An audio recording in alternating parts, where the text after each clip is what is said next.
Okay, we will open the meeting and start with the Pledge of Allegiance. I pledge allegiance to the flag of the United States of America and to the republic for which it stands, one nation, under God, indivisible, with liberty and justice for all.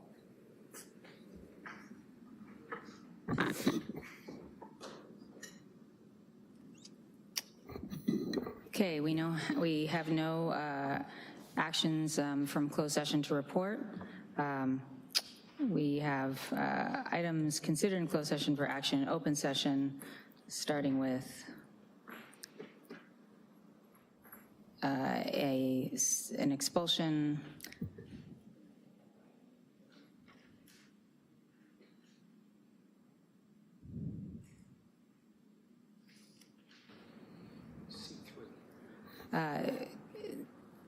Which is number C.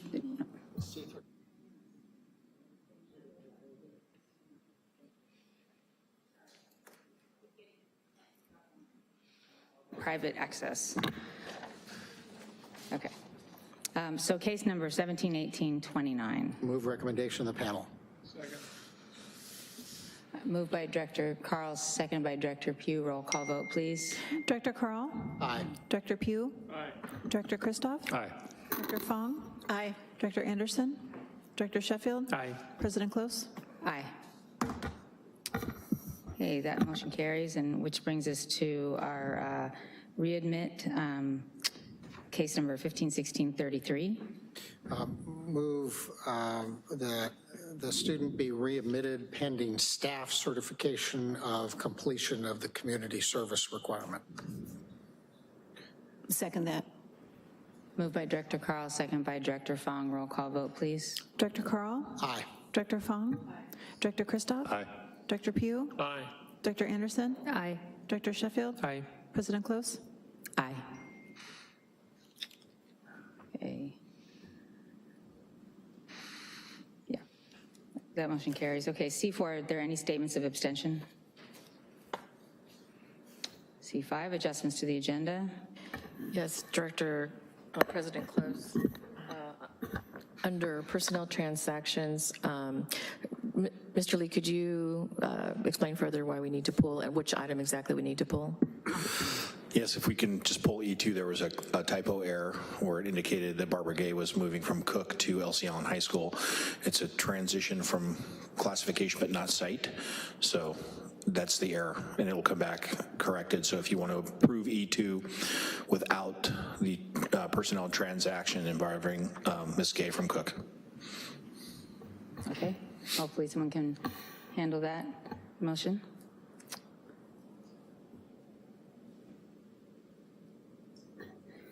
Board member request for information. Yeah, I have a question. Director Pugh. Thank you.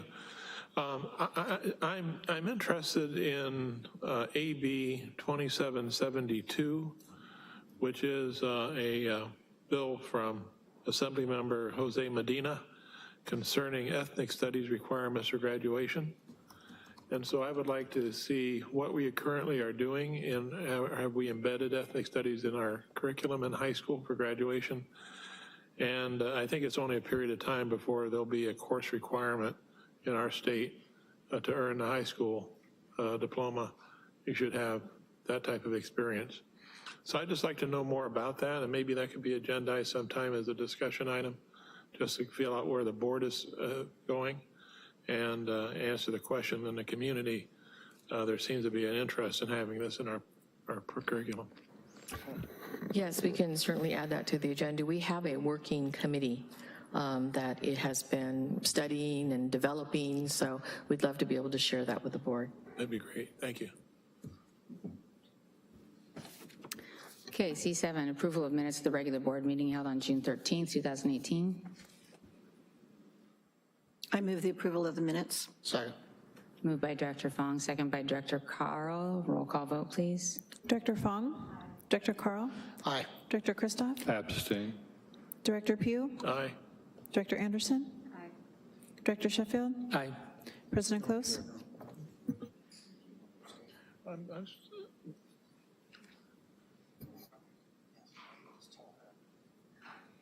Yeah.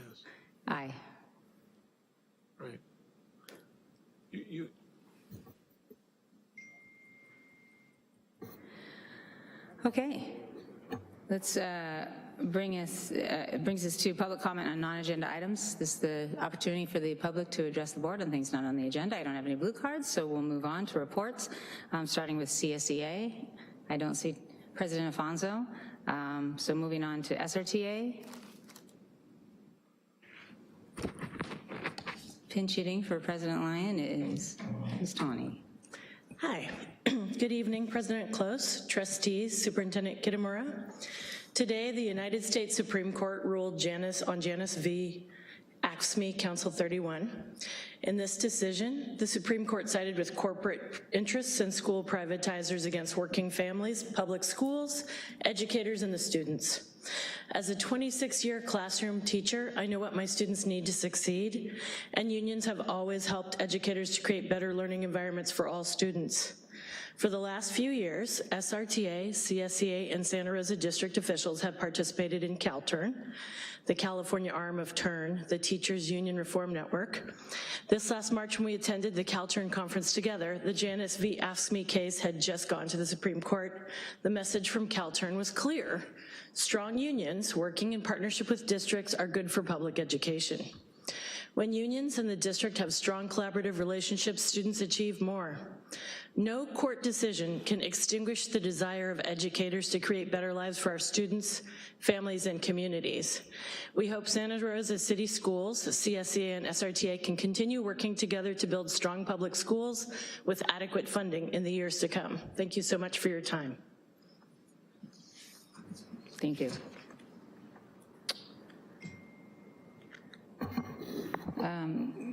Do we have an LMC report? No report, Superintendent? So my report's a little bit different tonight in that this is Assistant Superintendent Jason Lee's last board meeting with us as an Assistant Superintendent. As many of you know, he is transitioning to the Sonoma County Office of Education. He will be in charge of the North Coast Teacher and Administrator Program. Right? I get that right? As many of you also know, or should know, by the number of stories that he has told us over the years and over the time, that he is a product of Santa Rosa City Schools. He's been here. I can tell you my first few days here in Santa Rosa as the assistant superintendent, Jason Lee was the first person to come in to see me from the principal pool. I was only here a couple of days. He walked in and Cindy Duell said, Mr. Lee, Jason Lee's gonna come and see you to introduce himself to you. And I'm like, Lee? All right, Lee, yeah. And in walked Jason. I don't know if you know that Jason has really overcome so many challenges in his childhood and as a teenager to get to where he is today. His mom was a single mom. His mom's roommate was Janis Joplin back in the day, back in the Haight, yep. But Jason got himself to Chico State and he graduated and then went on to thought he would become a lawyer and went to law school. While he was in law school, he did a little field trip to Richmond, to West Contra Costa County. Aren't you amazed that I remember all this? Yeah, we go deep. I don't think so. But he was talking to students in a class, and he realized that his passion was not with the law, sorry Jen, sorry Bill, but that his passion was with teaching kids. And so he went back to school and got his credential. Meanwhile, during this, he had married his high school sweetheart, and they were on the way to having what they now have of 4 beautiful young women. And he graduated and ended up in Santa Rosa City Schools as a teacher and a teacher, an AP, and then a principal, and then assistant superintendent, a part of our cabinet team for the last 20 years in Santa Rosa City Schools. I can tell you, and I'm sure you all know, that Jason leads with his heart, followed by his head. He will always think about the humanistic side of a situation rather than maybe, dive in another way. And I appreciate that because to me, his heart plus his experience equals leader. SCO is extremely lucky to have him. We've been through some challenging times as a team, and we've had some successes as a team. I'm proud of what we've done together. I am proud of your contribution to our district. It's invaluable. I'm so thankful to have been able to work with you. And I know we're going to work together again. So you're not very far away. I know where you are. I want to, on behalf of the cabinet team, thank you for being our teammate and wish you the best.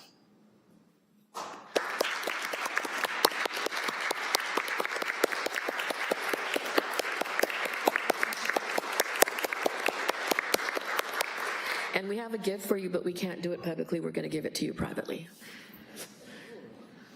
So you were too nice a guy to be a lawyer. So it was a good move. You know it's a good gift if they have to give it to you privately.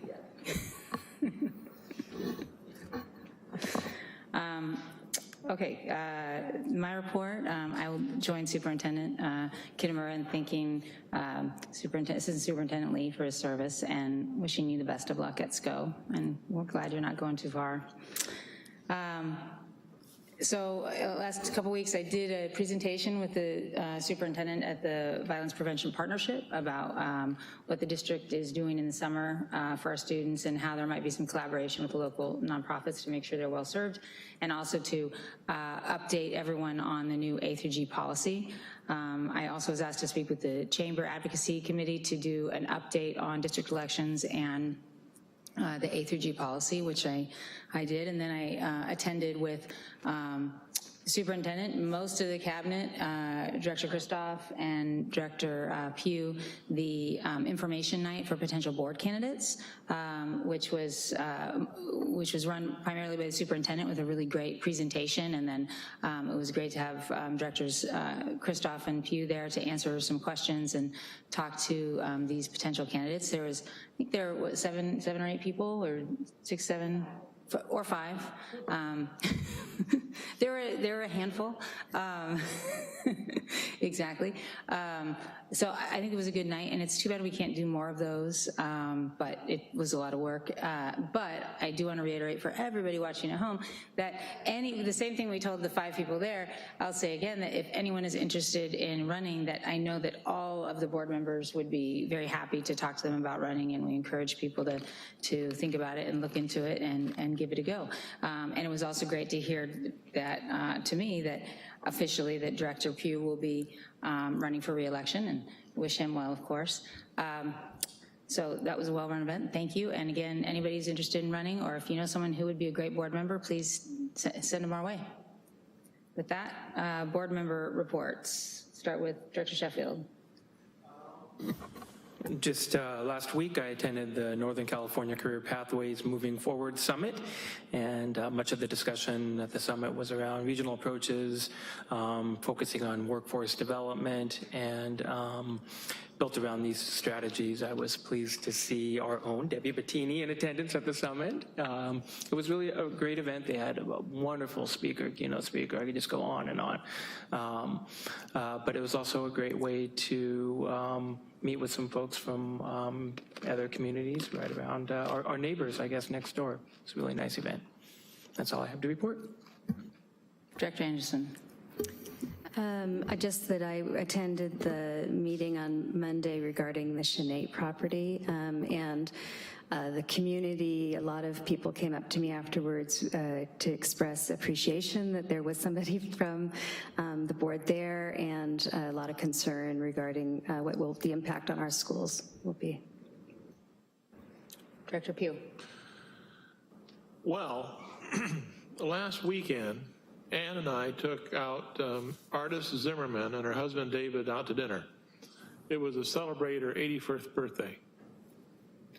Now, Mrs. Z, as she's generally known, was my children's kindergarten teacher, and we've been close friends ever since we met. Besides being a teacher, she also is a campaign advisor for me, and she wants me to run for re-election to our school board. Usually I do what she says. I find it better that way. So I pulled the paperwork, I started filing forms, and declared my candidacy. Now I'm running for re-election, and I have Mrs. Z to thank for that. Very good. Director Carl. I'm not. I don't live in a district that is being elected, so that takes care of that. I want to personally thank Jason Lee for his service to the district. His service slightly exceeds mine, so I didn't know you when you started here, but I did get a chance to get to know you on liaison assignments to Slater High School. And the whole Bennett Valley always assumed that you would eventually be the high school principal at Montgomery, and we were lucky to get you to come into the district office. And your sense of fairness and belief in the district and belief in educating kids and belief in human beings individually and as a group it was quite refreshing. And served this district immensely well. So thank you. Director Fong. I had the privilege of being Jason Lee's high school econ and government teacher way back when. And he was a smart kid then, absolutely smart. I want to thank you, Jason, in watching your career for being relational, always putting people first, yet backing it up with accurate information and doing the right thing, high integrity. So thank you. I know you'll be training new administrators and the teacher program there, North Coast School of Education. So I'm looking forward to working with you there as well. Director Christoph. No report. Okay, so CSBA, NSBA, Director Pugh? I'll pass tonight. Passing tonight. Director Christoph? Pass. All right, so the consent agenda, we'll pull E2 for individual action. Oh, I was gonna, is it okay to just say move approval of E2 through 19 with the amendment to E2 as noted by Assistant Superintendent Jason Lee? Yes. That's what I just did. Well, I'll second that. Moved by Director Carl, very well, and seconded by Director Sheffield. Roll call vote, please. Director Carl? Aye. Director Sheffield? Aye. Director Christoph? Aye. Director Fong? Aye. Director Pugh? Aye. Director Anderson? Aye. President Close? Aye.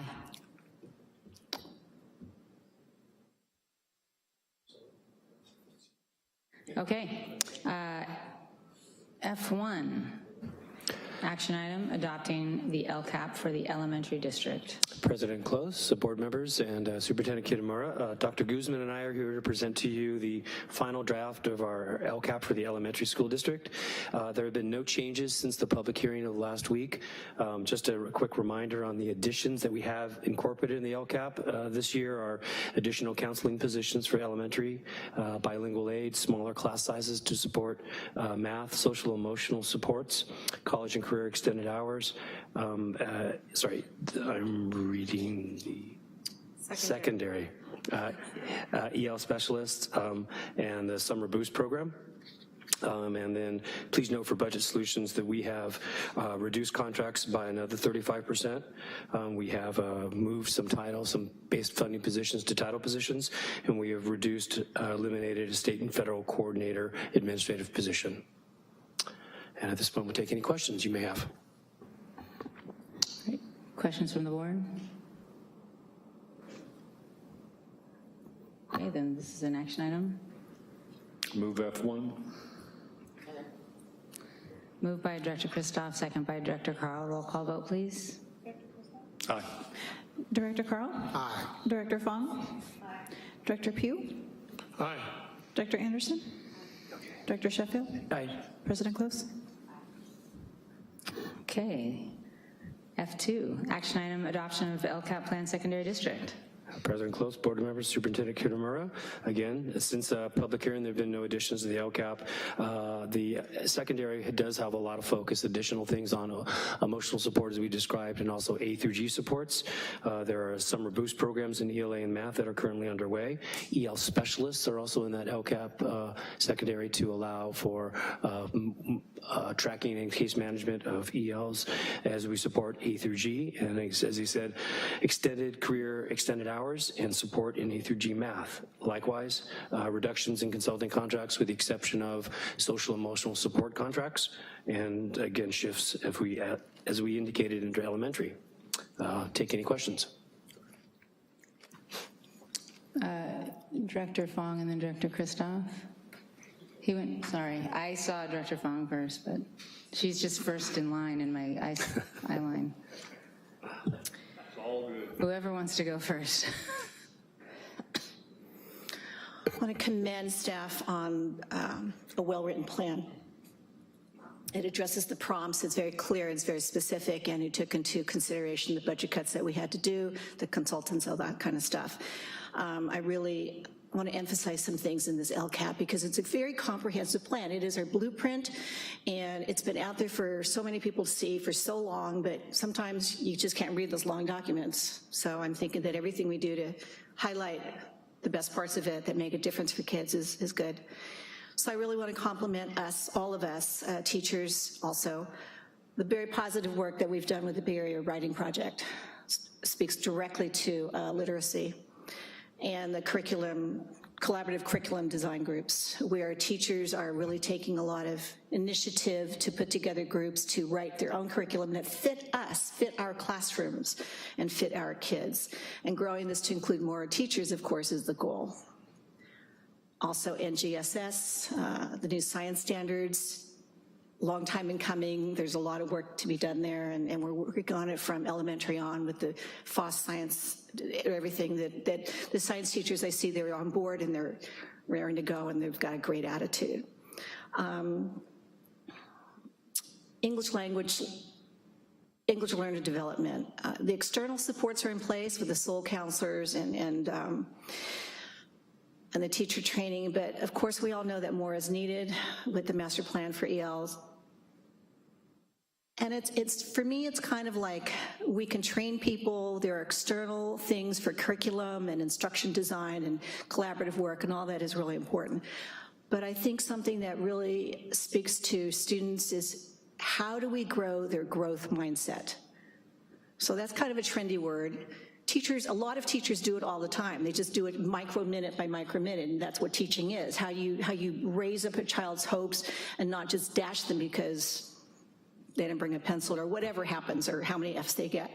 So how do we keep, and it's free, and there's no PD, professional development needed for this. How do we continue to increase that growth mindset? And teachers are taking the lead on that, and so many teachers do that. So I want to shout out to the teachers for doing that because they work very hard on that. But also there are barriers to achievement, and some of our kids do well and some of them don't, and that's the nugget we have to crack. It could be that, you know, we tout our success stories, but for those who trail away, we don't have very many exit interviews, I think. So it could be that we figure out why kids are leaving or what's happening to those kids, and what could we do differently to help those kids? What in our system is not serving those kids, because we aren't serving many kids. Sorry, this is so long, you guys. Kudos to the math teachers and the math leaders and the math district leaders for doing integrated math at the secondary and everything they're doing to get kids ready for math. I know it's hard. Elementary teachers, sometimes it's not their thing, that math isn't their thing, but it is their thing now, and they're working very hard on it. I can hardly wait to see how we're doing in the coming years with the kinds of changes we're putting in and the math teachers are putting in. Also, the clear expectations that we've set with our feeder schools, the outside the district feeder schools, clear expectations and goals for them so they know, so they can be on the same page when they get to our schools. Really important. I have a question. Part of the LCAP talks about student-centered classrooms. That's a very broad term, and I'm not exactly sure what that means. It means something different to every single person in terms of student-centered classrooms, because you can say that anyway and in any way. So I want to go back to that growth mindset. It seems to me that's a student-centered classroom. So it could be that I would like to see us talk a little bit more about how a child knows that they can be smarter than they currently are, that they don't self-label and self-oppress, that they are only this smart and they don't get those kinds of grades, and that's not for them. We have so many things in place. We have a very complex district, and all those are really good, but we all have to be on board. Every single person has to be on board, so I want to see us keep growing that. That applies to the A to G, the ELs. I will say with the ELs and the A to G, I think teachers are just wondering how they're going to do this. They just, we don't have a clue. Some teachers don't have a clue because there's so much need there. But I have faith that our LCAP and our programs are going to get us there, that we will continue to make the path by walking, and that we all have to do it together, that we're a whole district, that we all do it together. It's not district does this and teachers do that. We cannot have that. We have to be a district together. We are all the district. So our strong direction, I really like three things. I'm going to just shout them out. The elementary work to support students, all the various programs they have for reading and writing and math, like the Lucy Calkins and everything, and the FOS, everything, critical thinking, getting all the teachers on board and comfortable with everything that they're doing continues to be our grounded work. The expansion of support for student success to a more surround care model, the community school model, to support all those kids who have trauma. We know about this. And finally, our focus on equity. Love that, how we deepen our mindsets and beliefs about who can learn, what they can learn, how they learn, and when they can learn. And unless we all believe that, it's going to be a barrier. So we're on our way. I thank you. The LCAP shows us this. I'm very proud of this LCAP, both the LCAPs, all the LCAPs actually, the charters too. And so thank you. Thank you, Director Christoph. Thank you for all the work again. This is a district-wide, I know, effort. It's a huge amount of work and big change for us and so on. As we transition into this next year's LCAP and as we go through this process, I guess I have just a couple of basic questions. The spirit of the LCAP seems to be that we want to accommodate each school, and each school is a community, and they are the input of the teachers, administrators, and parents is primary. Am I correct in that assumption? Okay. And that would imply that we have some differences among our schools. We're 26 schools, and there are some obvious differences and some not so obvious differences. So how do we have a standard basis to measure these schools by, or a standard rigor that we're going to implement, even though the schools are developing kind of their own plans and so on? Do we have a centralized rigor, I guess is the question. I'll address that, okay, Director Christoph. So the LCAP itself comes with metrics for which we have to achieve, or what we're saying is our goal. Okay.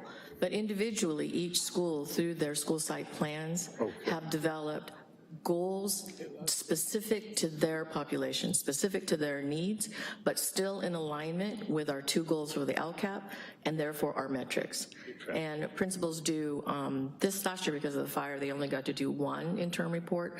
Normally they would do two, which is how are you doing on what you stated you're gonna do through your school site plan? How do your metrics, what is your data, both qualitative and quantitative data, how does it look in your schools? What I do think is different, and this is something that has been brought up in LMC, the Labor Management Collaborative, is that some principals or some school sites do gather that information and spread that information a little differently. And so that's something we need to work on, in that we've heard that loud and clear, that if we're going to the site to get that information, get that feedback, principals all need to do it at a minimum level. Not, we want them to do maximum, but at least we expect this amount of outreach, because we were hearing from our staff that they weren't hearing things about the school site plan or be able to give feedback to the school site plan. Okay, so let me paraphrase that. So we do have kind of a baseline of standardized rigor, but how we get there can vary, and this is really a conglomeration of our schools that goes into this dashboard stuff. Is that correct? Well, the dashboard is based on our SBAC scores. Okay. Yeah, so that's the conglomeration of learning goes into taking the SBAC, and then the results of the SBAC end up onto the dashboard. And I will be a citizen this time next year, not a public servant. And so if I was to take a look at this LCAP next year and say, okay, you have this wonderful plan, how would you tell me you made progress regarding what you said you were going to do? What would I look for as a member of the public now? How am I going to gauge whether we did what we said we were going to do 1 year from now? Well, I think you can look at both of the qualitative and quantitative data that's in the LCAP. I mean, part of it is that you have to talk about what are our greatest strengths and sort of our greatest areas of where we need to grow. That's been added into the LCAP over the last 2 years. And then, as Superintendent Kitamura talked about, there are metrics in which we have to adhere to, and you can sort of see sort of how we're doing both academically and also around suspensions and attendance. Okay. Do I look at this document for that, or is there an easier way for me to get this information? Yes, you can look in that document for that, but I do think one of the things we've heard back, I believe from some other board members, is maybe to have a little more of a snapshot version of the LCAP, so it's a little bit easier to read, so we'll definitely take that into consideration when we're moving forward, so that we sort of have a little bit more sort of an easier handbook that's, because it's a big document. Okay, I'll look forward to that. Thank you very much. It's a good point. I know when I did the LCAP, I did have a version of that, a more shorter version, a way of looking at the information. What I asked staff to do, and they're in the midst of doing it, and it wasn't quite ready for the past LCAP, is more of an infographic type of handout newsletter, because it's just much easier to read and understand. But you can see definitely the plus and minuses of where we are in our metrics, where we have made our goals and where we have not. And so, in some of those areas are addressed in these services that we're providing in the LCAP. So, Director Sheffield. Just to add, I mean, there's so much useful information in here, and just applaud the work that you guys do. I remember when I was running for a school board, and I met with Diane, and she said, well, you know, have you read through the LCAP? I'm like, no. Go home and print it up at 119 pages.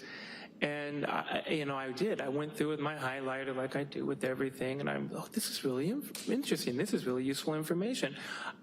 I wish there was a way where I could, a Cliff's Note version of this that would be useful for parents, for families, even for students. Or when I was grad school, I mean, we studied and we looked at statistics and numbers that were coming out of schools, just to do sort of snapshots and comparisons of district to district comparisons on meeting certain standards.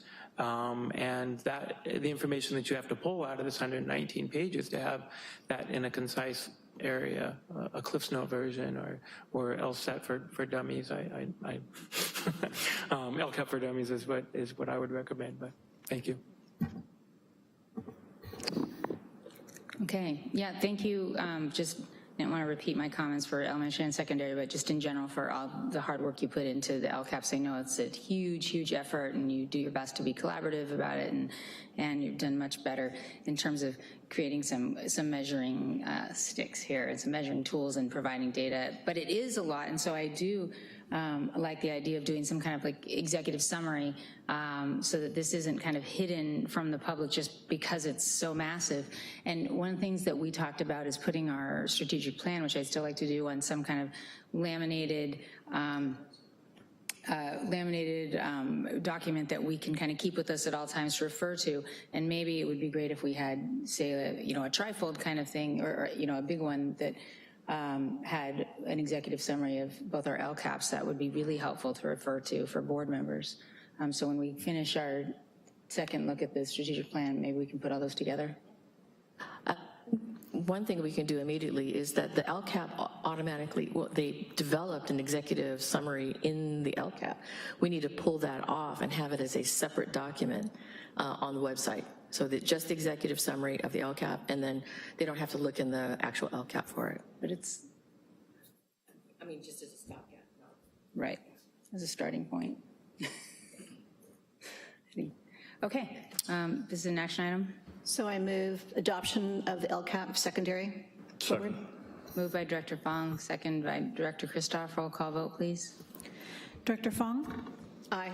Director Christoph? Aye. Director Carl? Director Pugh? Aye. Director Anderson? Aye. Director Sheffield? Aye. President Close? Aye. Okay, congratulations. Motion carries. We have new LCAPs. All right. F3, is this the Public hearing. So I will open the public hearing on the charter renewal for Santa Rosa Accelerated Charter. I have no blue cards, so I'll close the public hearing. I go to F4, action item on the renewal of the Santa Rosa Accelerated Charter. Yes, good evening. So with me, I have Principal Navarro from Santa Rosa Accelerated Charter, and tonight we will, through every 5 years, the charter is up for renewal. And so in your board packet, you can see the outcomes and the goals of the charter. Principal Navarro did work with staff, and also the charter was vetted through legal and also Stephanie Farland. There really are no big significant changes other than some of the new rules that the state has put out around the expectations of the elements that need to be stated in the charter itself. And also the LCAP has to be put in the charter as well. So with that, I turn it over to the board. Questions or comments? Director Carl, then Director Anderson. Thanks. The lottery process and draw structure is in there, which is commensurate with what we had passed a couple of years ago or so. Is there any reason that we should be tweaking that, or does that seem to be having its desired effect and seems to be working fairly well? So yes, it is element H that was agreed upon by the board several years ago. I don't have all the data for all the charters to see the differences in the statistics about the demographics, although it does give more opportunities for those students who do qualify for free and reduced lunch. Right. And so I would say that based upon, I do oversee the charter lotteries, that students I think are varied from various backgrounds are getting accepted into all the different charters. The free and reduced has 4 draws, and then there's a draw, if I recall correctly, for somebody in the district, and then I think a draw for outside of employee, a student of an employee. Correct. And then when you get through those numbers, then just whatever's left, draw until it's done. Have we had any experience that we actually get to that second level? Where we don't have any slots to fill within one of the top 3? So for all of the charters, we have had to go to lottery. And so we do pull for all of those different groups, and then we go beyond that for the waiting list. And all of our charter schools do have waiting lists. So I was asking about Santa Rosa charter, but what I'm hearing is in all of the charters, we get past the first level and end up in the second level. Correct. Okay. Thank you. Welcome. Director Anderson. I just feel it's worth noting that, the board has heard for many years the demand and great results that come from this charter, and at a time when enrollment is such a concern, it would seem like a great time to take a look anew at if there's any way we can do something to provide this type of instruction to more students. Thank you. Okay, I think it would be a good idea actually to bring back some data about the effect of that enrollment policy in the lottery, because we've had that for it's two years or maybe even 3. I believe it's actually 3. I have to go back here and look at. I think it's got to be 3 because it started before. Yeah. So no rush, but that would be interesting. See how it's working. Okay. Thank you. For sure. All right, this is an action item. Move approval. I'll second. Moved by Director Carl, second by Director Anderson. Roll call vote, please. Director Carl? Director Anderson? Aye. Director Christoph? Aye. Director Fong? Aye. Director Pugh? Aye. Director Sheffield? Aye. President Close? Aye. Okay, congratulations. F5, approval of a resolution for the governing board elections, November 2018. Yes, this is being brought forward because it's election time, as we've already heard. We're going to be getting ready for that, especially in light of our change to by trustee areas. So the board has to pass the attached resolution indicating which areas are going to be up for vote and the responsibility for statement of qualifications, and also added is whether or not, if there was a tie vote. So if you can see the attached resolutions, if there's no question, I turn it over to you, President Close, for any questions. Director Crowell and Director Pugh. So I have a question. The resolution itself doesn't have the tie vote portion in it, so are we going to do we have to have that in that resolution, or are we going to make a separate motion for tie vote? We've always done by lot, and I would certainly still support that, but it seems to me that we have to have that, we have to make a motion. And so the way I read this is that we will move that resolution and then we'll make a separate motion that in the event of a tie that it'll be a draw by lot. Is that right? Doesn't have to be in the resolution That is itself. correct, according to our attorney. Thank you. Director Pugh. Reading the resolution itself, after now therefore be it resolved, and that would be number 7. Am I assuming here that the district will pick up and bear the cost for the candidate statement being published both in English and in Spanish? That is correct. Does it need to have the word Spanish in there? What's in our, refers to the bylaw. Right, 9220, which does indicate in our bylaw that it's in Spanish for each candidate's statement of qualifications. I would say that our attorney knows that we do pay for the Spanish translation, and according to our bylaws that it's supported there. So as long as the resolution indicates our bylaws, I think we're okay with the resolution as it reads. Thank you. I agree, since it points to the bylaws. Anybody else? I'll move approval of the resolution. I'm sorry. Director Christoph. Yeah, I'm sorry. I'm not sure whether this should be in the bylaws or it should be in the resolution, but I'm going to float this anyway. I've done it a few times already. I am a real believer that we need to deepen the pool for board candidates, and I have said this over the years. I think we're moving in the right direction with this resolution.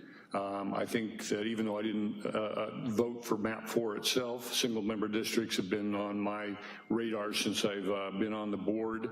Also, I noticed in the resolution there isn't a reference to Spanish-speaking publication as well. We did agree to that as a board. I know it's in the bylaws, but I'm not sure if it should be in the resolution as well. For me, those are real major steps forward.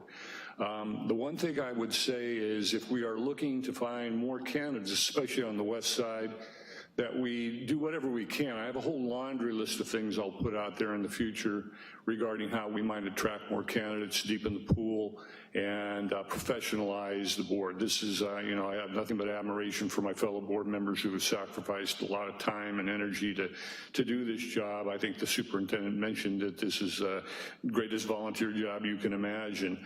But I would like to see that changed. I would like to see us be able to attract people who don't have the resources and the fundamental kind of advantages we have here to get more people involved. One of the things that I could do, I would suggest for right now is to take that 200-word limit and make it 400 words, simply because even though the theory is that single-member districts will cost less to run, that price continues to go up, and for some people, any extra dollars are real hard. The 400-word statement would allow candidates to be more articulate, to raise more issues, to give more of a profile of themselves, and wouldn't cost them a lot of money. It wouldn't cost them any money if we were to pay for that. So I think it would be attractive from the sense of campaigning, attractive from the sense of running for the board, and so I'd like to see if any other board members are interested in changing the 200-word limit to 400 words. Does anybody have any comment about that? Do we have any idea what that would cost? Well, what what we have budgeted for elections is about $100,000. Right, the cost in here, it's listed And that was as that's at 200 words. That's what? That's at 200 words. Yeah. And so if we double the words for the number of candidates, we would have to probably not completely double, but almost double the amount that it would cost. Not 96,000, but I believe it's $1,200 for the translation, about $1,200. So 1,200, not completely double, maybe $2,000 for 400 words, that if the board wishes, we can plan for. We didn't plan for it in this current budget that's coming before you. Well, I mean, there's no way I can vote on that today without understanding what the actual cost implication is with respect to that. And I don't know where we are in timing. I think this resolution has to be there. We have to, yes. So that it can be on the ballot, we need to pass And we're not this. meeting again until the 25th. Correct. Of July. Correct. I have a concern about the 400 words. I certainly appreciate, Director Christoph, your point that it gives somebody an opportunity to put more information out there without great cost to them or without any cost to them, although I do think we benefit now from the Press Democrat taking a more active role in the elections, doing endorsements, interviewing the candidates. My concern is that from talking to election consultants is that down ballot races like ours don't get a lot of attention already, and that the longer ballot statements are off-putting and usually don't get read. And so I would hate for it to have the opposite effect, and from the professional consultant folks, that's what they say they have. So that, I wouldn't support it for that reason, but I don't know if anybody else has, yes. Judge Christoph. Okay, sorry. I would just say that this is just a step. I mean, there are a lot of other things in terms of attracting candidates, and I think we've had a discussion before about if you want good government, you're going to have to pay for it. And I would argue that a lot of people only get their information about school boards from the ballot statement. And that, I don't know who your consultant is, but a lot of people tell, after reading that statement will call me and say, what's this mean or something. So a lot of people will take those flashy, ads, throw them away. They don't watch TV or they ignore it, or we don't do so much of that at the school board level. But what I'm saying is that, a lot of people make the decision in the 11th hour, and it's an opportunity to raise more issues. I think competitive elections at the school board level are going to be the ultimate prover of what we're doing. This is accountability. And so we need to have more people run. I think this is a step in that direction, a step toward many more discussions about how we get more people involved. We're talking about the west side now too, that has some disadvantages. So anyway, I will leave it at that. Thank you. Okay, this is an action item. Director Sheffield. I'm wondering, and I think Director Christoph has brought this up before about the promoting that the district covers the cost of the statement of qualification. Getting that out there, I don't recall what it is that we do that sort of promotes that this is a service that we're offering to potential candidates. Is that anywhere that can be found easily? Is it? I was unaware of it when I pulled papers to run, but I'm very glad that it was there. Because I think that might, it's a nice incentive. And as Director Christoph is saying, if we're looking to go beyond that, I don't think we have the time to do that for this election. Timing-wise, we've got a resolution before us. But as we move forward, things that we need to think about now that we're also running in districts. I think that we have to rethink the way that we're doing or where we're doing, or the time of day we're doing our prospective board workshops. Because it really is a great opportunity to be able to have people face-to-face with board members and staff to talk about the process of running for board. And so I think that the content we've created is good. but I think how we're delivering it has to be looked at. We're not reaching, we may have to go on a Sunday at maybe a church, or we may have to go into the neighborhood at a community center, and which I'm more than happy to do. So I think that's the way the word goes out. It's not, I don't think it's by email. I don't think it's by, all these other things. I think it's by human contact, going out and outreaching. Exactly, that's my point. We all have to do it. Yeah. And my point is that maybe we're not hitting the right audience. I mean, if you look at the makeup of this board, we have parents, we have retired teachers, retired principals, a couple of lawyers, there are other people who, in the community, who we can draw from. It's just that maybe we as board members don't have the knowledge, the ability, the know-how to reach into, to tap into all of these other potential pockets within the community. And that's what I would like to see. I don't know where it comes from. I'll preach it as much as I can. I can't preach it in Spanish. I can't, I can't preach it outside of parental communities or the political communities that I work in. That's all I can do. Director Anderson?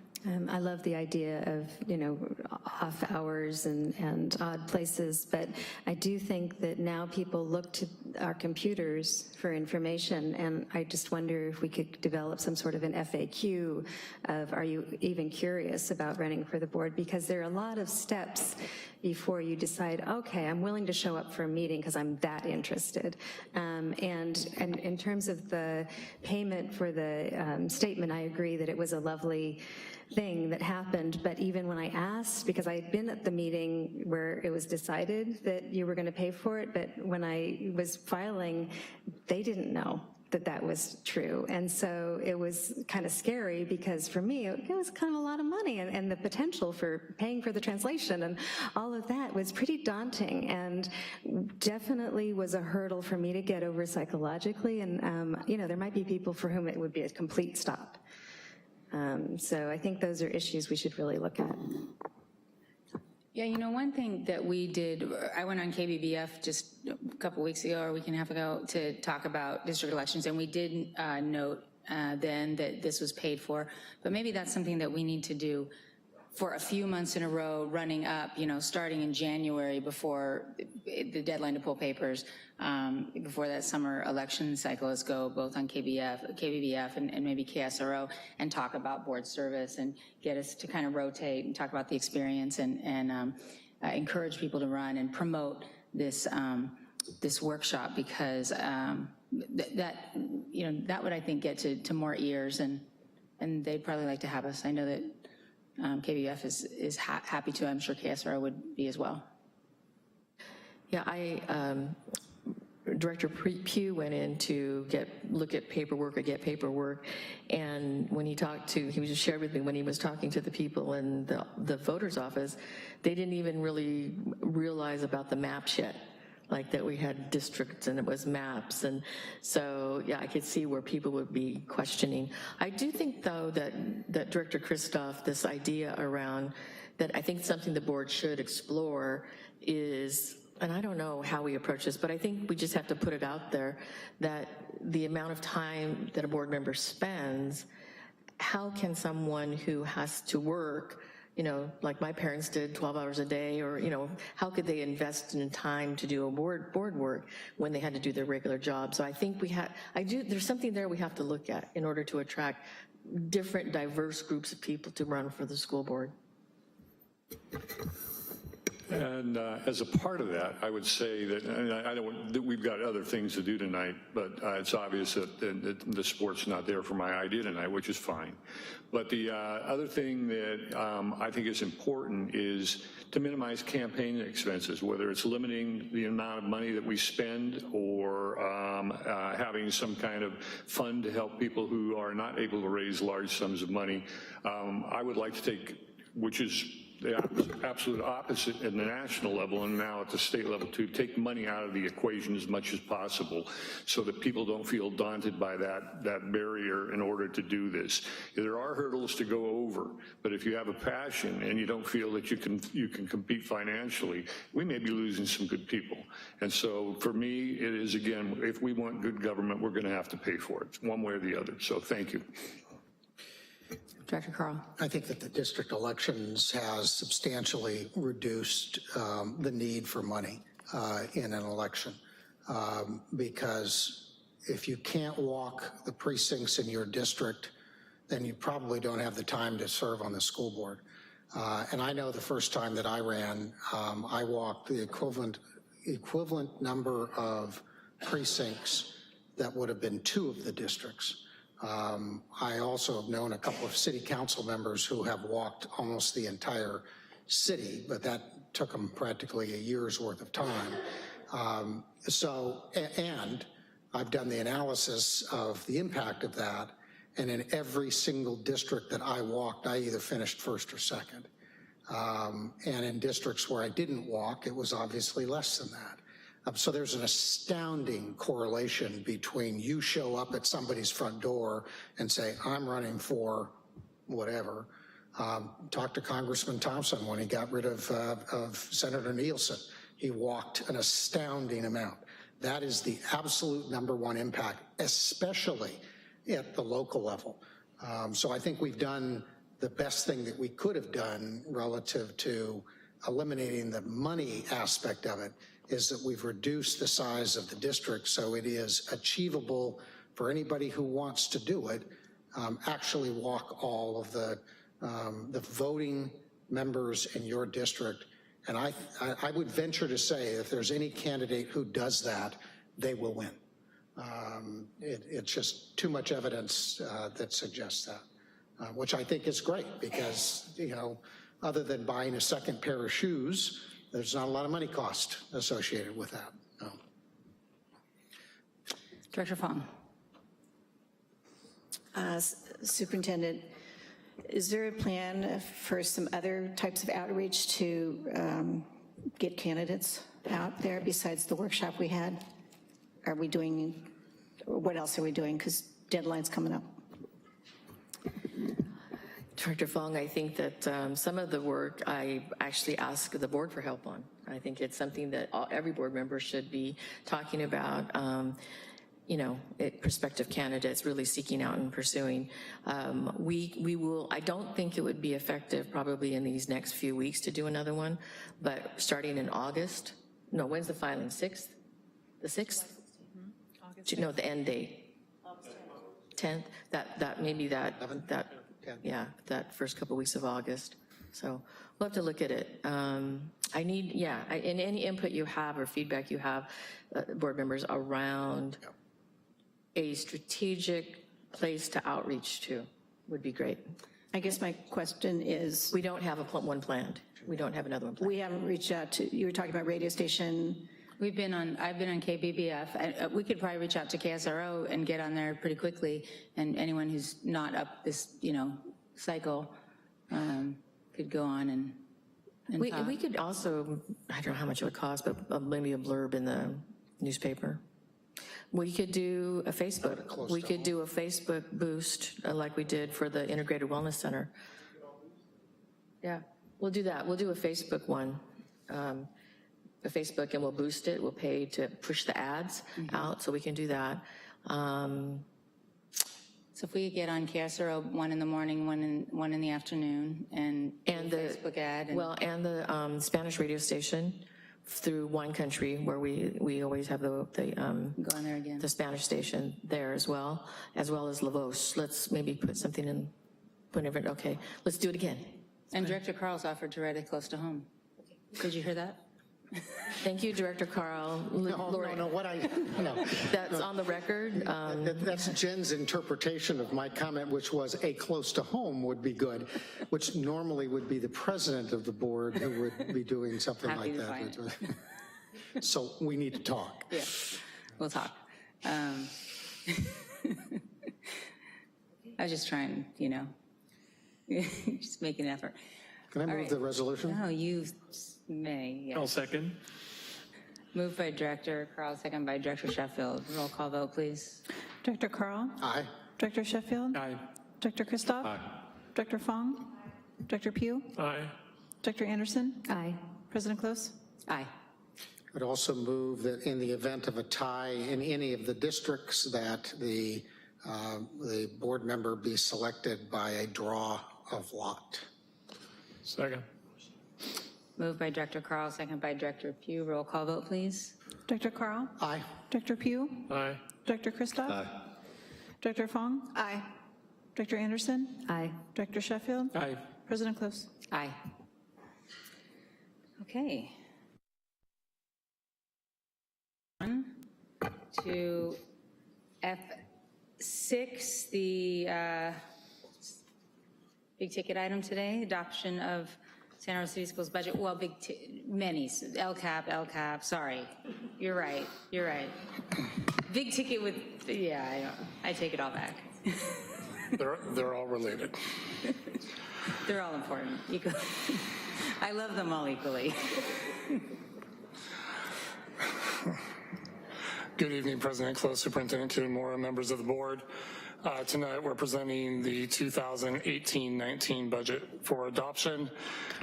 Executive Director Joel Dantos and I have a presentation to go through, highlighting some key points of the budget, talking about the budget cycle, and then the next steps moving forward.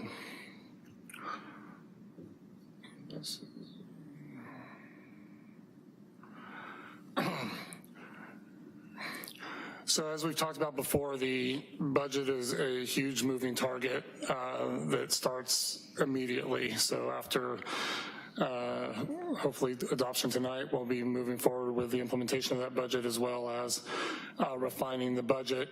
As you can see on the budget calendar, there is a 45-day revision period at the signing of the state budget, which did happen today. Governor Brown did adopt the state budget, along with all of the trailer bills, some of which we made some of the budget assumptions that we'll talk about.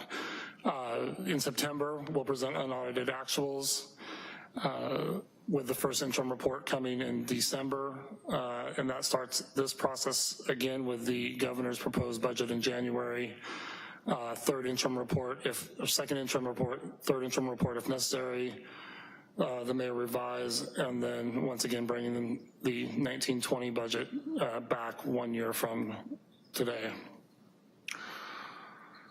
When we look at the 2018-19 budget, these were our base assumptions that we went through, including our enrollment projection. Remember, we budget and staff to enrollment, and we're funded to our average daily attendance, which always creates a gap in the budget process. As I noted with the passage of the state budget, the LCFF COLA, which was fully funded this year with the additional trailer bills, puts it at 3.7 for the 18-19 school year. Discretionary funds, one of the items that was in the proposed budget of approximately $344 per student or per ADA, was cut to $168 per student for the 18-19 school year, which is a significant loss of one-time money. The good thing about the increase in the full funding of LCFF is after the third year, the ongoing money will exceed what the one-time money would have provided for 18-19. So although not good for the immediate, it's better for the future with funding that's actually tied to ongoing rather than one time. I did mention some of these with the passage of the budget. These were what we were monitoring closely, was the budget trailer bill 1808, which set the LCFF base rate at 3.7% increase for the 18-19 school year. So we're extremely happy that that was signed today. Joel, do you want to talk about revenues? Okay, so here we have a summary snapshot of the proposed budget, general fund revenues and expenditures. And as you can see, our largest source of revenue is our LCFF state source. And as Rick mentioned, the governor signed the budget proposal, which did make the COLA increase from May revives by up to 3.7%. And you can see the result in that revenue here. And then the other factor was, again, Rick mentioned, at May revise, there was a $344 per ADA one-time revenue. That was reduced in the assigned budget down to $168 per ADA. So that one-time revenues does change to where we were projecting over $4 million in revenue. Now that has reduced to close to $2 million. All the remaining revenues were updated as well as far as our federal, state, and local sources. Removed out of this year's revenues are the fire insurance revenues, and we'll continue to budget those as they come in and as we project expenditures to be offset by insurance that come up this year again. And then moving on to expenditures. Included in the certificated salaries and benefits are STRS and PERS increases, employee settlement agreements, and step and column increases. And then as far as moving on to books and supplies, services, and other operating expenditures, we sent budget proposal sheets out to each department and each school site, and we received feedback from those parties and gathered their budget proposals, and we incorporated all that information into the budget. Again, all the LCAP items are included in the budget. And so moving on.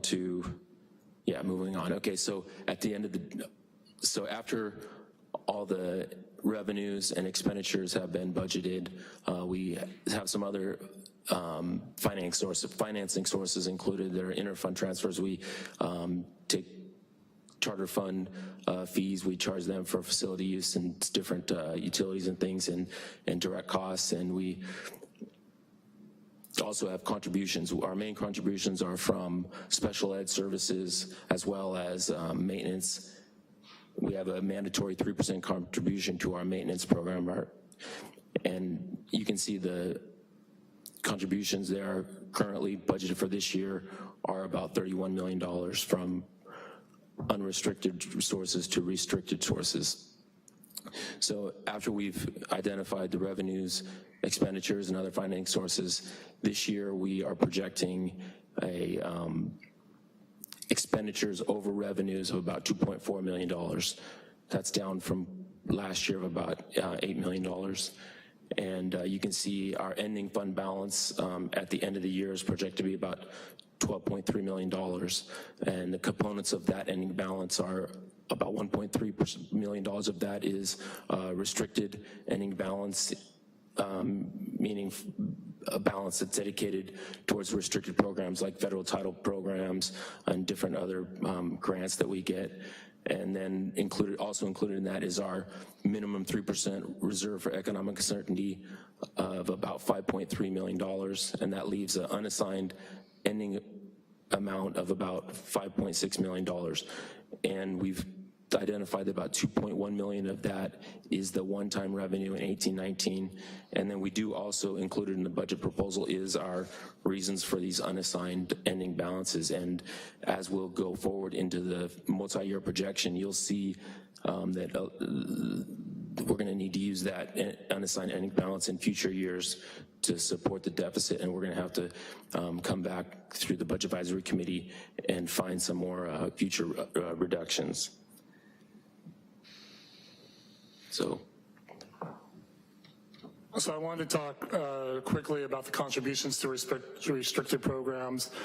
Special Education Assistant Superintendent Mazera is working diligently to reduce any costs that he can with that, with the program for special education, where we normally expect to see a small increase. We are seeing that again this year. The one change from the public hearing budget to this budget is the routine restricted maintenance with a $5.3 million contribution, or an increase of 8.18%. The reason why we included that in this budget is because we are looking to apply for and potentially receive Prop 51 bond monies during the 18-19 school year. And if a school district receives funding through Prop 51, the California State Bond Program, the minimum reserve requirement for routine restricted maintenance goes up to 3%. So we're putting that in now. We're still going to, over the course of the next 45 days, do more research to see the exact feasibility of getting those monies. But if we don't include that now, if we were to get funded, we would have to come up with that approximately $2 million sometime during the middle of the school year. So we're accounting for it now. We'll take a very close look at this one before we bring back the 45-day budget revision, and then as we go into first interim as well. But I wanted to make note of that because this was a significant change between the public hearing and tonight. And the Prop 51 grant would be for the farm, for the Santa Rosa High School farm. Right, through the CTE program.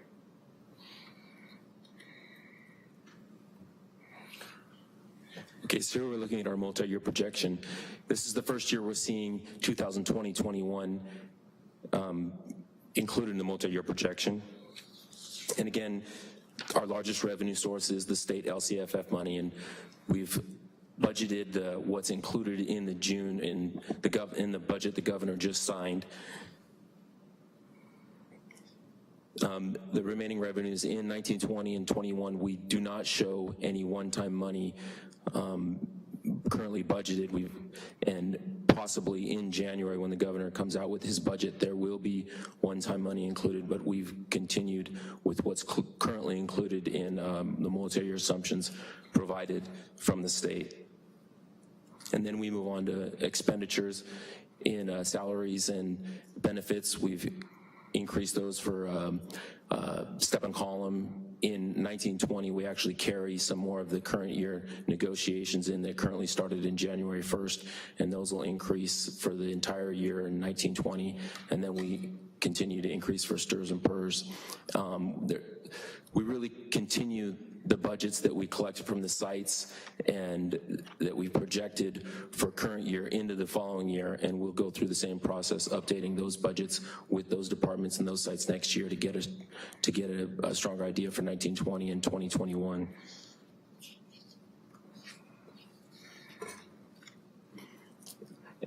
And those are the major items included in the multi-year projection. And as you can see, the ending balance, we do continue to draw down on our reserves, and included in the multi-year projection in 1920 and 21 does continue to include future spending reductions.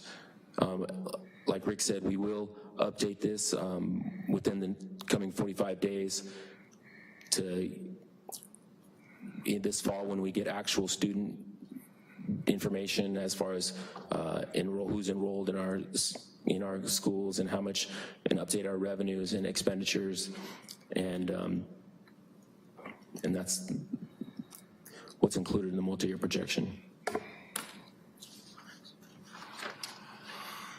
The next slide is the chart of funds that operate our entire budget.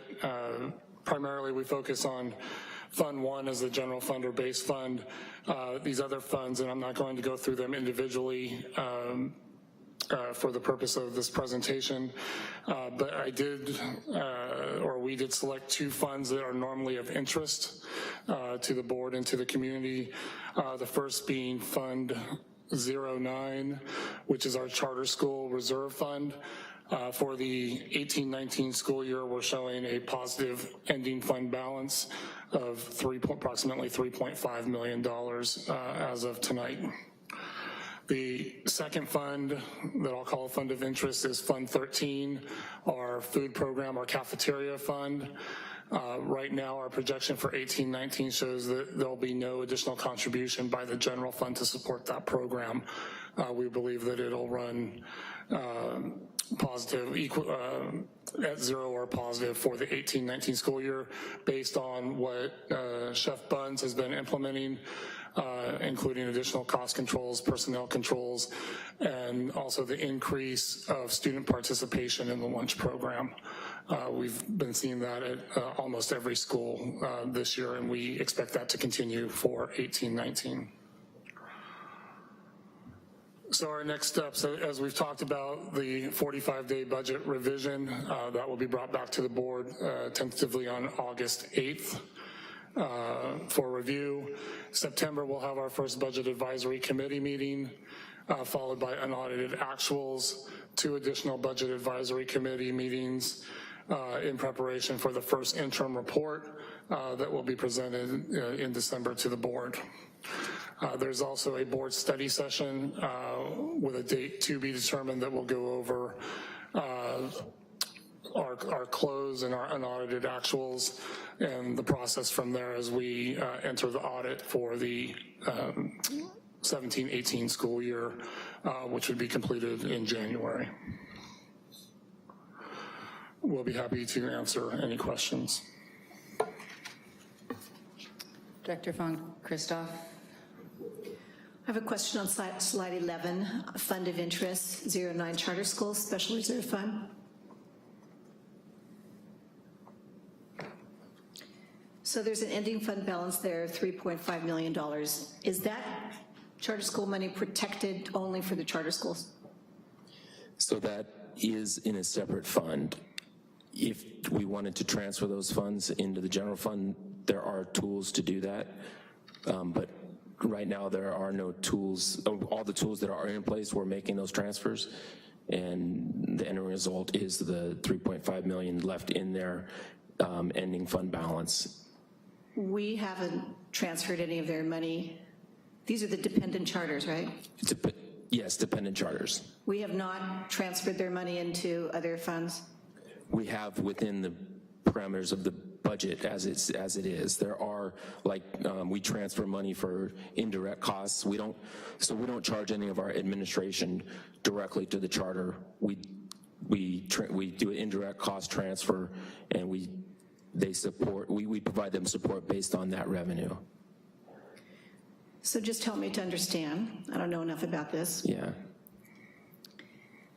If the charter schools are showing a positive balance of $3.5 million, and we are looking at a deficit in the coming year of $7 million next year, 2 years from now, are the charter schools paying? How do they have so much money? Well, the charter schools, they have a different program than us. You know, they have some type of marketing ability, that they have a high enrollment. Some of our schools have more challenging enrollment. I'll help you out a little. Yeah.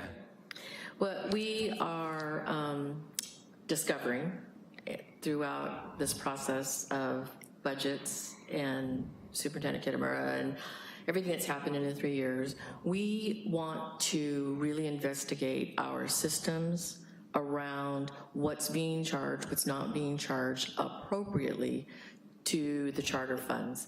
In other words, the funds may be at this level because we were not necessarily, we were paying for things out of the Santa Rosa City Schools General Fund that we should have probably been being transferred from the charter schools to us. Thank you. Can I say something about this too, please? I mean, the other thing that is really important concept for people to understand, because everyone talks about increasing enrollment as a moneymaker, is that it's not really a moneymaker, except unless you are fully utilizing and efficiently utilizing your staff expenditures and your facility expenditures. So if you have a school with a waiting list, then that means you are getting the most out of every staff member and the most out of that facility. That's the sweet spot, perfectly filled. And so when you have school waiting lists, then you get that. There's no, wasted dollars. So I'm sure Superintendent Kitamura, I'm glad you're doing that investigation. I bet you're going to find something. But this is also a perfect example of, how that math works out. It's not necessarily that 2 more kids gets you more money, but if you are totally efficiently using your staff and your facility, that just costs less money. more efficient. So if we had waiting lists at all of our schools, which is difficult since the population of children countywide is decreasing, and we can't do anything about that. But Dr. Christoph. Yes, no question about it. You know, children equate to revenue, and so we haven't identified the cuts, obviously. You know, that's a negotiable item over the next couple of years. We're showing a pretty big drop. I hate to see jobs go away, and if we do have kids in the district, it would be good to keep them here or attract them back if they're out of the district. So just I want to thank you guys for the, you know, this is, you know, we've had some changes here and changes of hats, and I really appreciate the fact that you know, did a very nice job on the presentation, you know, with a lot of clarity here in terms of the main numbers. But my first question is, why are we in declining enrollment? Why are we in declining enrollment? Why are, in the next couple of years, are we going into declining enrollment? It seems to me like we're growing as a community and we've got building. I don't know, is there, do we have, there's got to be in the demographic report, which I know we had done, The youth a lot of information. I'm not sure if I remember the answer or not. Yeah, overall, through the demographic report and what we're seeing in our schools, there is declining enrollment in our, I'll call them traditional non-charter schools, with a lack of small children coming into the area, or those children right now are not of age. So if a family moves to the area and they have a young kid, or they're going to have children, that doesn't impact our schools for up to 5 years. And in the high school district, that same question was brought up with some of the developments out by Pioneer High School, affecting Comstock in those schools. But if you think about a young family coming in, that they wouldn't have an impact on Comstock for up to 12 years. So in the immediate future, we're seeing and projecting declining enrollment with our traditional schools. And we're still seeing wait lists and increasing enrollment at our charter schools for those schools that are growing, such as CCLA. We're projecting them to continue to be at capacity as they expand grade level by grade level over the course of the next 3 years. Yeah, so the declining enrollment, just given what I'm seeing and what I'm hearing in the community regarding housing, could change then. And we revise, I know you do that annually, the numbers on enrollment, so that could be revised again by August, is that correct? Absolutely. I mean, once we know what kids are going to show up in August, that will give us our best numbers to go off of for the remainder of the year in terms of funding. Okay. And this is kind of a wild, out of the ballpark question, but are any of our adjacent districts in declining enrollment? Does anybody know?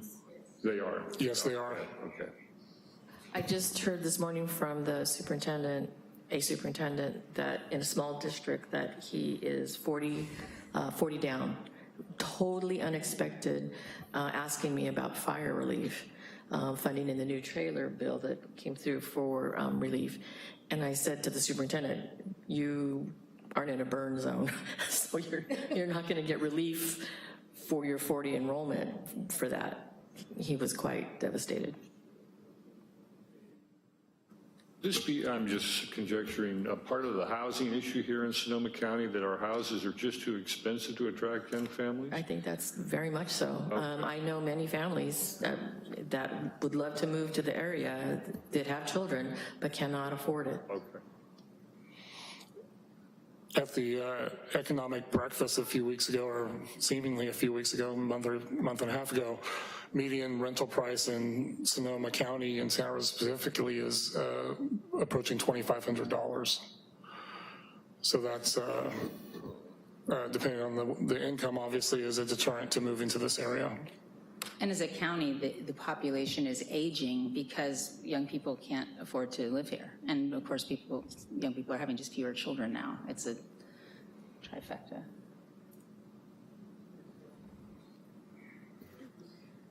This is also true at the junior college as well. We've gone from a large college operation to a medium-sized college operation. And the number one impact there is places for students to live. There's just no place to live here. It is affordable. Director Fong. So the obvious to me is there are waiting lists for our charter schools, period. And our other schools are declining enrollment. So how does that, we need to pay attention to that. Just saying.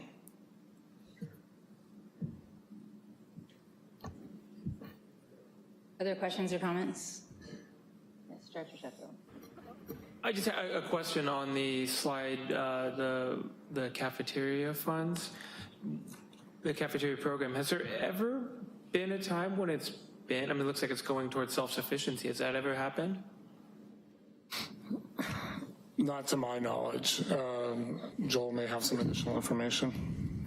I'm sorry, what was the question? Has the cafeteria program ever been self-sufficient? It looks like we're going to be or headed that direction, so. So I can't answer that question because I haven't been here for that many years, but I mean. It was not self-sufficient. It was not Yes, self-sufficient. there were contribution from the general fund, but now it looks like it will not, correct? Yes, that's, I mean, Pew, come on, step in here, you know. It's never been a solvent operation, especially when you consider the funding of the building that it's in, and the paying back of that resource back to the general fund is not taking place. So it's always been that way. And that's why I always ask the question, I didn't this year, but that's why I always ask the question when we provide food services to outside other districts. What is the impact to us? Other districts just write a check and that's it. We have to handle all the personnel, the travel expenses, and take care of the production of the food and any increases that come along the way. And so my thought is, we always have that discussion. What is the net impact? Should we only be serving our own students, or should we be feeding or promoting services to all the other elementary districts that want to participate? It's an interesting discussion.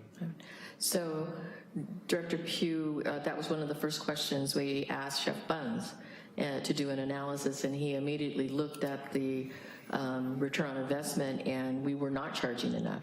And so he has, over the last couple of contracts, raised the prices to match the increase to us in benefits, and we weren't charging enough for milk, I mean, different things like that. And it looks like it's paid off, so. Over the last couple of years, yes, they've increased those. Yes. Yeah. Mm-hmm. And that was also reflected in the consent agenda item for the school districts for their food contracts, the increase of separating the milk out and some other cost-saving measures that will actually produce usable revenue to cover costs beyond employee costs and delivery costs. Thank you. Director Carl? Move approval of item F6. I'll second. Moved by Director Carl, second by Director Sheffield. Oh, I didn't. Ron has to speak up more. Because it's so low. Okay, I'm going to redo it. Moved by Director Carl, second by Director Christoph. Roll call vote, please, Lori. Let me switch this up here. Director Carl? Director Christoph? Aye. Director Fong? He did. Director Pugh? Director Anderson? Aye. Director Sheffield? Aye. President Close? Before I vote, I just wanted to thank you for your really clear report and presentation, because I forgot to do that earlier. Thank you. Thank you, guys. Aye. What? All right. Brings us to our last item of discussion, review of board bylaws, the 9000 series. One in between, my President gosh. Close. Oh my gosh, how do I do that? President Close, board members, Superintendent Kitamura. Tonight I want to give you just a brief update, including a small little history on the Lewis Educational Center, and kind of bring you up to date on a number of things that we're working on currently, and move toward hopefully an approval to allow some conversations on some future projects. For those of you that don't know, and I included in the board packet is an article in history of this. The Lewis School was originally a loan donation from a John Lewis, where a site started in 1860, with a new site built effective on 1925. So the current building there is since 1925, and it served as an elementary school up until Hidden Valley opened up in 1980. That facility then shifted to the Lewis Adult Center. It's seen another iteration as Lewis Opportunity School. During most of that same time, it's also been a room to a number of special education buildings. And if you recall, it's been a temporary site for the Chart of the Arts during the renovation. So now what the Lewis is used for is a number of different programs. So here's a picture of our Deaf Harding Hearing Infant program. This is a program that 0 to 3 students are sent by the SELPA, and those are our teachers, those are employees of ours, and the SELPA pays us for that room. Is also our special ed, our preschool speech. Again, students at age 3 become eligible for special ed services, and there's primarily a program called special ed preschool speech. The California Children's Services uses 2 of the rooms. We moved them a year ago from steel to create room on that campus. And so CCS does medical therapy for students that are in strong need of occupational therapy. And that's a program that runs year round, and then using a program there. I didn't take a picture of it because the little babies were there and didn't want to wake them, but there's a Head Start program and an infant program that's also there in the front part of Lewis Center. For the last year, we've been using Lewis very regularly as an in-service and training center. We've held many parent meetings there, and it's scheduled to even pick up its use next year in a lot of our trainings for staff members and community members. Currently, as we speak, the Hidden Valley summer daycare program has moved over from Hidden Valley, where obviously their work is going on with the portables and the rebuild there. And so it's currently used. This is one of the classrooms they're using. They're using 3 classrooms right now. And as you see, that's Hidden Valley daycare from 7:30 in the morning until 5 or 6 o'clock in the afternoon. The most recent addition is our Integrated Wellness Center. So there we opened doors to a slow rollout last week, the 18th. We have begun seeing some people. I met somebody there this afternoon when I was there. Presented in that picture there is our staff. We have family engagement facilitators that man the office and work with families as they come through. We have 2 school nurses that take turns, and then we have a teacher there, a certificated teacher is also running the academic side, and then 2 counselors from the county office is providing free counseling at this point for us.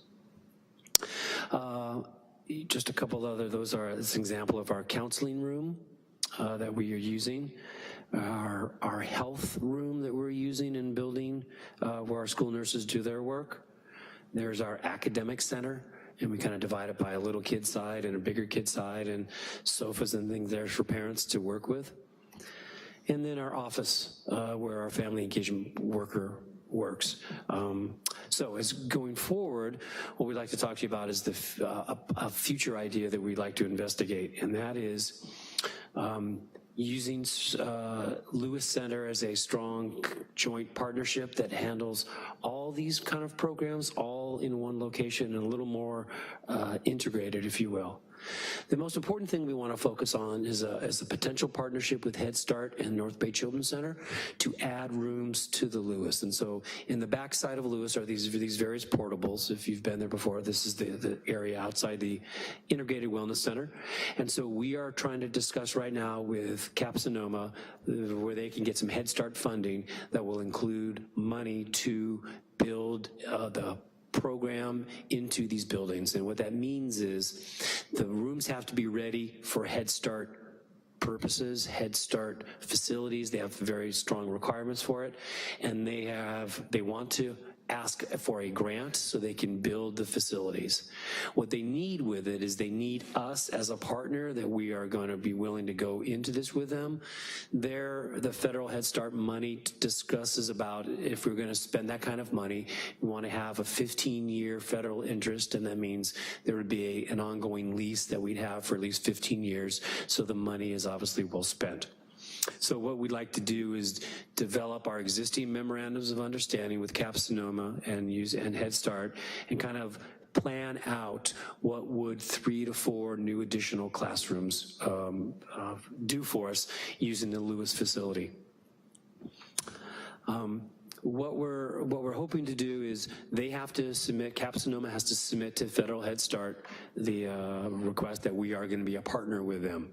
What that does is that allows us to then go further into the development sequence and what does it really cost us, what it's going to look like. And then come back with presentations and development of a real facilities plan. The piece I forgot to mention in this so far, the other key piece to this is the incorporation of special education. What we don't have currently is a strong partnership with Head Start and North Bay Children's Centers for special education seats. So just like I mentioned, we do early intervention with students even at 0 to 3 and at age 3. We don't have a strong intervention program in preschools right now. So what this does for us is allow us to have our on-site facilities. You saw the preschool speech, you saw the occupational therapy. We can begin bringing those services to those students that are in a daycare or offer them a daycare service that they don't already have. So what we do in that kind of partnership is we buy a seat, 3 to 5 seats that Head Start would have in those portables there. We have a special ed teacher and instructional aides, and we go right into their room, and we're doing just like we would see at a TK or a kinder. We're pushing students into that room, and what that does for us is it really gives not just the special education services, but it's also giving preschool services and infant services. One of the gaps we think what's having is that we can have a student who comes in for single preschool speech. They're not in daycare. They're getting some special ed services, but they're missing out all those other services. So we expect to be adding up to 36 more seats, and of course Head Start targets low-income students and families, and so that's 36 more seats and maybe 10 special ed students that have access to daycare that they would not necessarily have otherwise. And we think that combination is going to bring something really, really transformative to us and really use the services at Lewis to its maximum capabilities. Which includes the Integrated Wellness Center. And if we do build on to the campus there, we think the medical facilities that we can have there and other things we can incorporate would be a huge pull for the Head Start program. And so what we're asking the board to do at this point is to allow us to allow Cap Sonoma to use us as a potential partner. There is no commitments to funding or anything at this point. We would then come back with a full analysis of the cost of that renovations. We obviously have to do things like playground, and there are going to be ADA restructuring and things we have to do. Come back with a proposal. We have to look at other revenue sources if the requirements for that come above what Cap Sonoma is able to provide, and really look at other revenue sources and bring something back as a potential partnership. So with that, I'll take any questions. That was a great presentation. I'm sorry that I had forgotten about it. That's all right. Director Carl. How long would the commitment have to be to use the classrooms at Lewis for this program? So if they get the Head Start funding, it is a 15-year commitment if they're going to put that kind of money in. And do we have the ability to move it somewhere else if we deem that space is needed for some other purpose?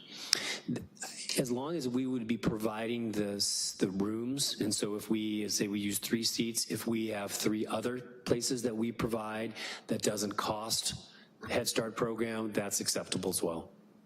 Okay. Because what I'm thinking is that if the Sinead project goes in anywhere near the numbers that they're talking about, with the income levels that you're talking about, there's likely to be a fairly substantial student impact, which we clearly don't have room for at either Steele or Hidden Valley, but Lewis is a facility. So what we may want to be doing is understanding the cost relative to that facility, of moving all of the uses that we're having somewhere else, and try to compare that cost against the developer fees that are that are currently charged and understanding what deficit might exist. Yeah. That's something I'm sure you could do in the next week. My suggestion is that it's something that we look at in the not too distant future so that we have the ability to be part of the process if we deem that there's a significant deficit and it's something that we need to pay attention to. Yeah, very good. I think that's important to talk about those movement costs because there are so many services, as you saw there, the cost of moving those things to another facility if we had space available. Yeah, I think that's an important piece for us to look at. And it sounds like we should bring that back as part of the project consideration. Yes, but we also have a greater need to understand all of our costs associated with that, how we replace that if there's an impact. And I frankly don't remember what the capacity is of Lewis for a standard elementary school. 400, 450? I want to say it's just shy of 400, the 375 mark right in there. Okay. And remember the Lewis, the 1925 school is obviously not Field Act approved. Clearly. Yeah. Clearly. Thank you. Director Fong. Steve, what was the last thing you said? The Lewis, what was the last thing you just said? The Lewis educational, the old school itself, the 1925 school, is not Field Act approved. We were able to have students go through there that were charter students. All right. You were talking about special ed at preschool and like that. Can you tell us at what age is Santa Rosa City Schools responsible for a child's education in special ed? Yeah, we begin at age 3. So that gap between 3 and TK, we try to offer some services. We've tried to do some things where we're trying to work in small groups, but we really miss two sides of it. We miss their inclusion in a regular daycare program, and we miss going to daycare programs and providing services. So that's the integration that we would bring to something like this. And probably even identification, right? A whole host of things, exactly. So the early identification and the early intervention when who is already identified. So I have 3 more questions, or 2 more. I want to echo Director Carl's cost concerns, absolutely. We also have talked a lot about community partners and that we can't do everything ourselves. So I really like this a lot in terms of Cap Sonoma. Yeah. And we've also talked about universal preschool or the whole, everyone's talking about that. So I like us doing that part of it. But in a lot of discussions we've had about space, everyone seems to be looking at Lewis. Well, we can use Lewis for this, Lewis for that. There's reasons why we can't use it. So I'm just wondering a little bit of background on how you got to this piece of Head Start and preschool. In developing the Integrated Wellness Center, just various partners and conversations, those just naturally came up about what about are you going to do? What's going on here? Have you ever thought about opening?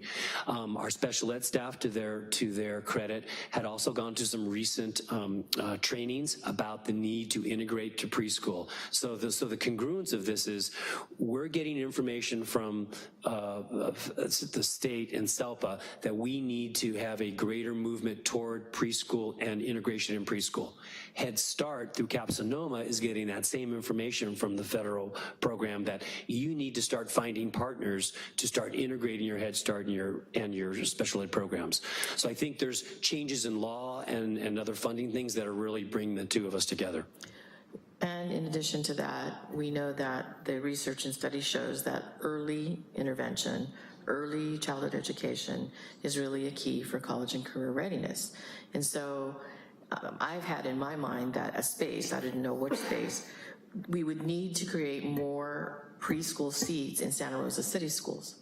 I think it catches them early, gets them into our system earlier, and not only preschool, childcare preschool, but 2Gen, where we're also working with maybe students who haven't graduated who are also parents, or parents of students who are utilizing the daycare, having SRJC come in and do certification training, some sort of certification training, because we cannot fill our classified positions in the district. And I hear this over and over and over in many different places. And so why not have some training, certification training, education training, college training for the adults as well? So the 2Gen is also another research-based practice that is working in other communities that we want to look at that. So. Well, in fact, Superintendent Kimura, it's a requirement in Head Start that they do have parenting classes. And one of the things they liked about the Lewis is in the older building, they can have a parent class in there as well, and that's where they connect with the SRJC, and that's where we tie it all together. I am very excited about this. Thank you so much. Thank you, Superintendent. Question. Director Pugh and then Director Sheffield. Did I understand you say that the capacity at that site's about 400? Yes. And then what's currently there now?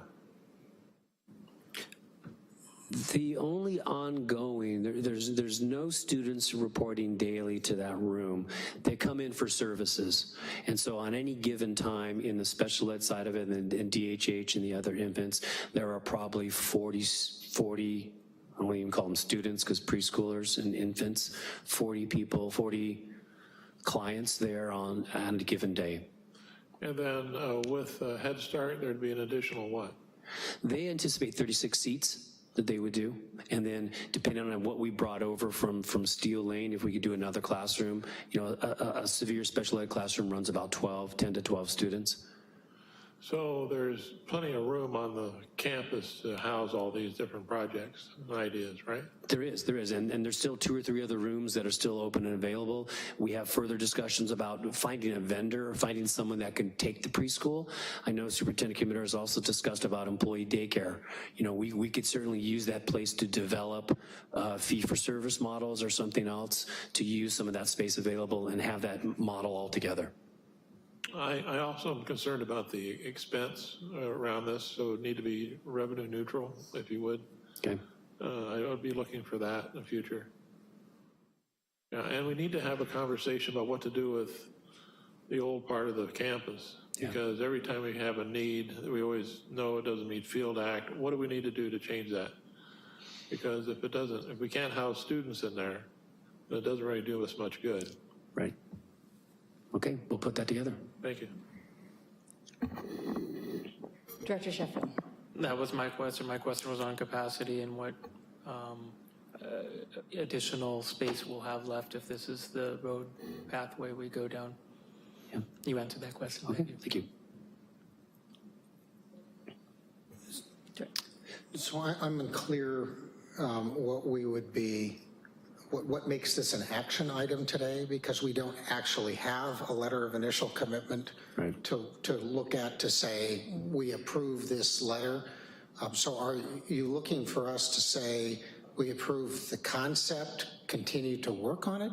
Is that what the motion is? I'd like that at minimum so we can move forward on this project and they can use our name as a potential partner. We're not signing anything again until we bring our proposal back, but that's what they need from us to begin to request that funding. For their grant application, they need us to say we're the potential partner. Okay, so the actual letter that goes in with their application hasn't been prepared. If the board says, yes, do this, then you'll prepare it, and then we can have it come back as an informational item or, a ratification on a consent item or something like that. Because normally we would see the specific wording associated. So conceptually is what you're looking for. Yes. Okay. Well, okay. I'll just say quickly that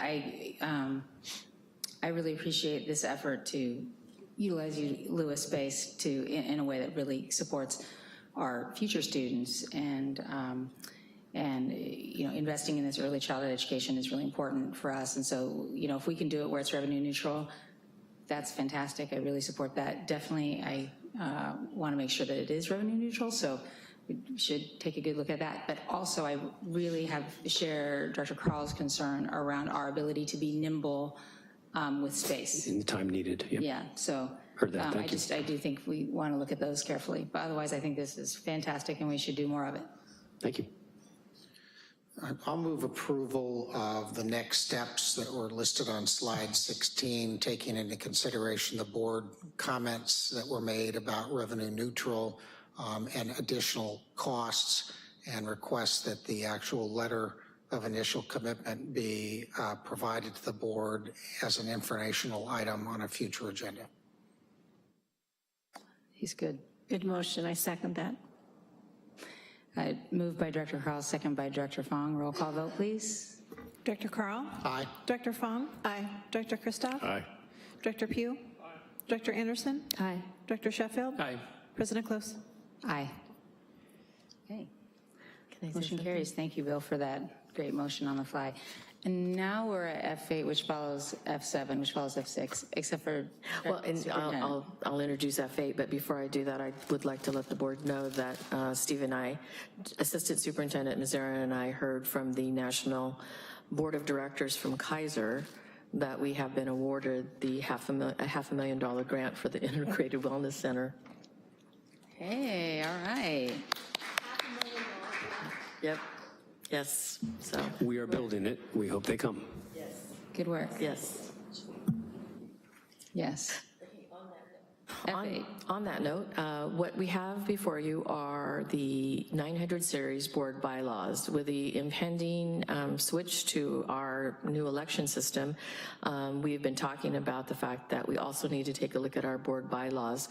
As you can see under considerations, I put a few other things that we might take a look at, and I'm sure you as individual board members have probably taken a look and thought, you know, maybe there's some things we need to adjust. I do remember that Director Carl, back when we were doing emergency resolutions, made the suggestion that we need to look at board bylaws to see if some of this should just be naturally a part of our bylaws. And so, this is going to be a process. There's a lot to look at. And so if board could give us guidance at some of the first things to take a stab at, we would be most definitely interested in bringing back possible language at our future board meetings. Our attorney for CVRA, Mr. Foster, is going to provide us board language or bylaw samples around by trustee area to help guide some of that language. So we should have that in a future board meeting. We were hoping to have it by this time. I apologize that we don't. So I turn it over to you, President Close. Okay, so I don't know if anyone had a chance to look at these. This is obviously the beginning of a discussion, and what we're going to, this discussion should lead to direction to staff, as the superintendent said, around potential policy changes that we'd like to see, either that correspond with our move to by trustee areas, or just as you're looking at our board bylaws, if there's something else. So I don't know if anybody had any specific thoughts I wanted to bring forward at this time. Director Carl. I would be real interested in if there was board majority support in a policy that continued our liaison appointments and also specifically prevented liaison appointments by a representative of any schools within their district. One assumes that they're going to be dealing with those schools on a regular basis anyway, and the best way for somebody over 4 years to get the concept that they represent the entire district is to understand programs and things that are happening at other school districts, as opposed to get completely mired in only what is important to the people that voted them into that position. Yes, I support that. I think we've talked about that, and that's really important. Thank you. One thing that I'll say is that I have been thinking about the student board member position a lot. You know, we've had all kinds of student board members, and they're all great kids and well-intentioned, but they all take the job, with a different level of seriousness and dedicate different amount of time to it.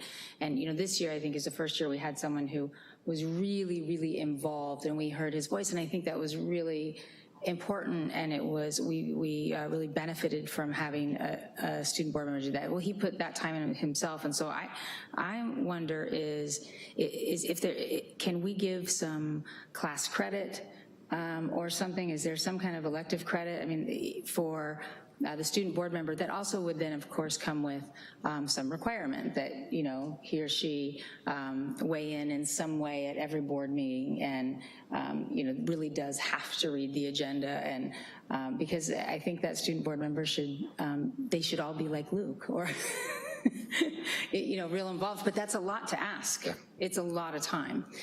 So I would like to know, I don't know if we can turn that into a class, but if we could, I think that would be great. Anybody else? Director Anderson? And this is just a kind of knee-jerk reaction, but I guess I'm thinking, because, you know, I know so many students like Luke, that, you know, he probably got in, squeezed in as much as he could in the time that he had available. I mean, I don't know that he ever slept in the last year. So to say that we're gonna now structure that role to maybe, you know, maybe squeeze him even harder, I would be hesitant to do that, because I think that if we give guidance that says, you know, this is what our expectations are and our hopes are, and we encourage you to do X, Y, and Z, but when it becomes a class, you're really putting on another burden that, you know, might be hard. That would be a decision for that student to make. I mean, that's, you're getting class credit and it's a class, and that, I mean, that's the thing, is that this should be, I hear what you're saying, and that would be a lot for a student to take on, which is why you would consider that. So you might discourage someone like Luke, who just couldn't have, you know, done any more than what he did, really, I think. Right. So I just think we should make sure that that is a position that really serves its purpose, and that we hear from them. And Luke was unique. So how do we make it possible? If someone's getting course credit, maybe it's more possible for them to put more time in it. Just an idea. You know, we'll explore what other boards do with their student board members. We'll bring a lot of different, if they have them, different options. I know that some of my colleagues take their student board members to CSBA, which I would love. Yeah. I would love to do that. And maybe there's other ways that we can, there just might be some other things. So let us explore what other student board members do to attract the kinds of kids like Luke. All right. Assistant Superintendent Mazzara, what were you trying to tell me? I've seen integrations before where it's a TA position that gets credit and they have a period off, so there's a compensation into their schedule, you know, through an economics or a government class. Yeah, so those are some options we'll bring forward. Idea. Anything else?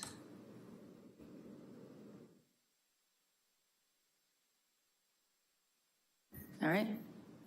Okay, well, we'll start with what we have in this, and with Milton's, Mr. Foster's language, and we'll bring that back, and we'll start just kind of piecing it one by one, okay? All right. Okay. Thank you. I'll adjourn.